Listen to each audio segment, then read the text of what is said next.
no circumstances for the first time in his life, even though this basically captured the moment of the day when the Ravens were on offense and the Browns were on defense, which is Myles Garrett wrapping up Jackson for a sack.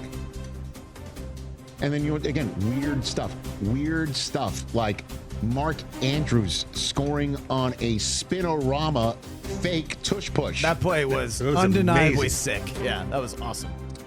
For a 35-yard touchdown run, the second longest rushing touchdown by a tight end in the history of the NFL. Hall of Famer Jackie Smith once ran one in from 36 yards out.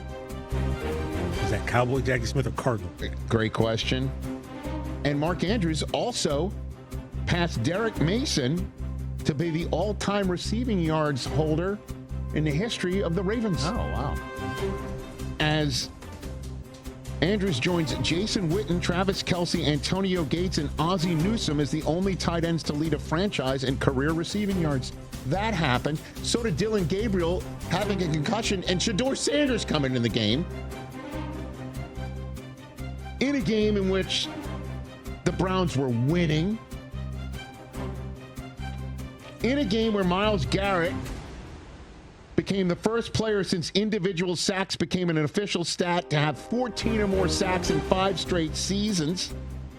This is all happening while the Steelers already had a win in the books, and this was shaping up to be the exact thing I was saying all winning streak for the Ravens long, is that when you're 1-5, the occasional slip-ups become that much more glaring and damaging. And a slip-up usually doesn't include a division loss on the road, but it does when you're taking on a Cleveland team that just lost to the Jets and is now on to a 5th-round draft choice quarterback taking, wait for it, his first snaps with the first team since the summer.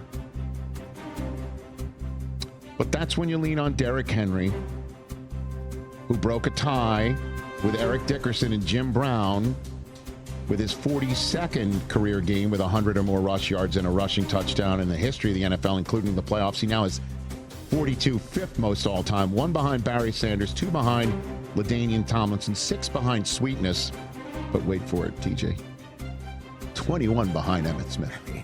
Ooh, 21. the GOAT. Dude. Greatest of all time. And then just the other thing about the Ravens coming up with this win that allows me to sit here and think this right here isn't an outlier where you're struggling against a Cleveland team that struggles. Even though they have a history, it's the first time they've swept the Browns since 2020. So, they usually take a loss against Cleveland. But the defense has now allowed fewer than 20 points in 5 straight games. After this defense in 4 of their first 5 allowed 37 or more points. So they're on a roll. They're like butter. They must be, right? And that's what we're talking about. Next up for them is they have a Jets team coming into their house with Tyrod Taylor being the starter. Aaron Glenn, as you know, has been playing footsie and cutesy about who his starting quarterback is and starting Justin Fields at the end of the day. They have announced he is benched. Mm-hmm. And so it's Tyrod Taylor as the Ravens continue their run of seeing former quarterbacks in a game against them or with them. Tyler Huntley 2.0, as we know, started this winning streak by beating the Bears, the Bears' last loss.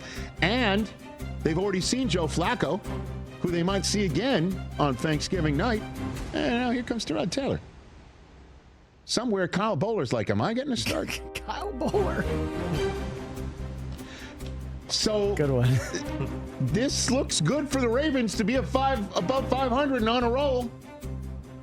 And then they face the Bengals twice, who might sit there and go, why are we throwing Joe Burrow?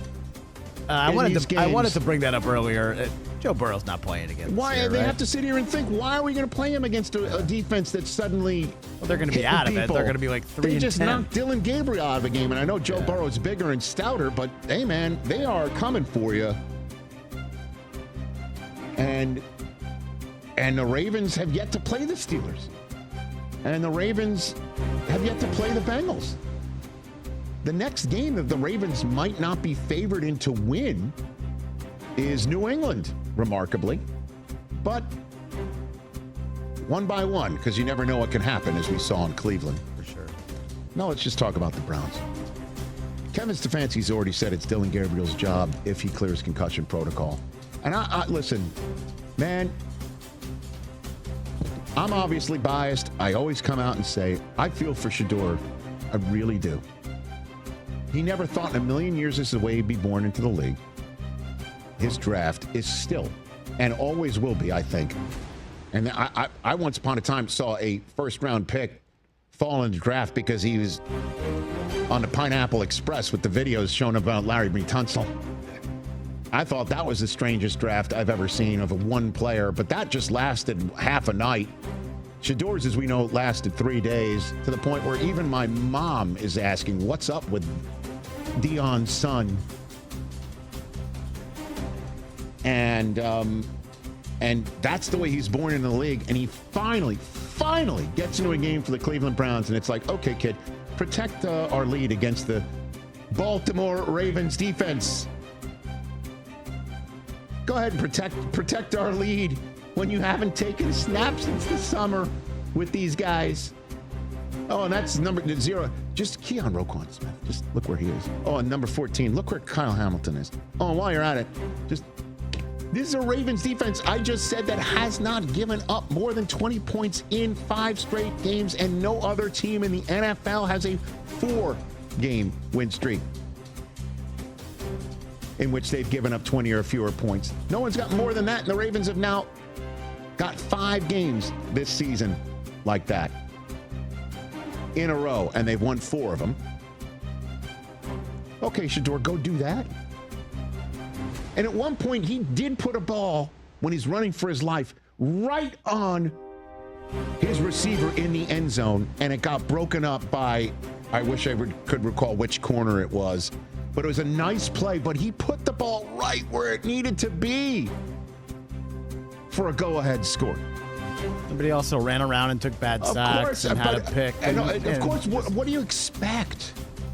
What does one expect? That's what I expect out of a 5th-round pick. Right. He just doesn't look like a pro player. Well, not yet. And he's not going to get the chance with the Cleveland Browns, man. I don't know what it is. And everything that they have done. Listen, I know they wanted to try Flacco, and I know they drafted Dillon Gabriel over him, and it looks like they believe Dillon Gabriel is the better pro prospect, which is their right to do. Then why draft the kid when you did?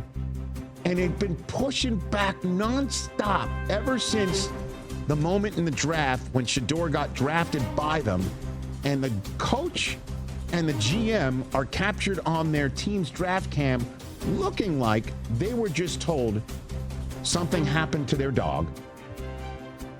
They looked miserable, like one of those golf claps, instead of the draft moments when somebody look at the Dallas Cowboys when they draft somebody. It looks like they just made $100 million oil deal that they're telling the Wall Street Journal about. That's true. You know what I mean? Right, for sure. They were just like, hey, golf clap, Shedeur Sanders. And everything that's happened since then has only served to fuel that narrative.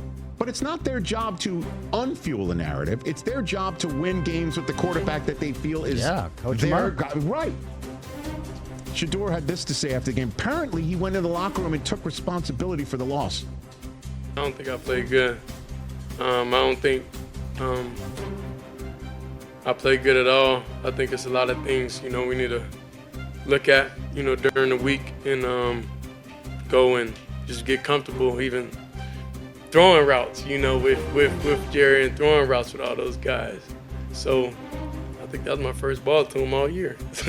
But other than that, I just think overall we just got to go next week and understand, so then we have a week to prepare stuff I like to do. And I don't blame him. What a tough spot that is, because you want as a quarterback to go up and own it, right? You need to own the podium because this is my team, but he doesn't even know if it's his team. And even him, basically, he can't go up and say, I have not thrown a pass with these guys since the summer. And you're telling me to go pull it out against the Ravens? But if he does that, then he's not taking responsibility. And he did basically say, hey, it's the first time I threw to this guy, because he wants you to know this is not optimum. And I'd love to have a shot in a week where we put stuff in for me. Yeah. And that was Chidobe Awuzie who blocked. Great job by him, man, because it otherwise was going to be a touchdown. Yeah. I mean, Shedeur put it on him. I mean, so even his first post-game podium can't be like, I'm the quarterback around here. Whole thing stinks, man. I like Shedeur, and like you, I'm not quiet about that, but I hope he doesn't make it with the Browns. I hope he gets a chance to go somewhere else, because Brockman, how many quarterbacks' names are on that jersey that's famous, that picture? Yeah, we can call Joe Thomas real quick. He can rattle them off. I'd rather see him go somewhere where he might actually have a chance to develop. Well, I think the good news is in today's NFL, who you are with your first team or your second team does not define you. Keep going. Yeah, does not define you as who you are in this league. Just look at Sam Darnold and Baker Mayfield and others. So Baker Mayfield is returning on Sunday night to the spot that he won a game in 48 hours. And I understand that kind of discounts what I'm saying is like how tough it is to win a game. But those guys were also top of the draft picks, top of the draft selections. But Baker also played in playoff games. He had enough experience where he could just stroll up and tell Sean McVay, I got this thing. He won a playoff game with Cleveland. So Shedeur's drafted in a manner in which he doesn't want to. I mean, it's wild. And then he finally gets in a game, and then he goes to the podium. Hey, kid, go speak. Well, okay. Talk about what? Well, Stefanski's also coaching for his job. I mean, it seems unlikely that he's going to be back as well. There's going to be a lot of turnover in the AFC North, I feel like, next year. 844-204-RICH, number to dial here on the program. Don't go in here. We'll talk about Chicago and Carolina and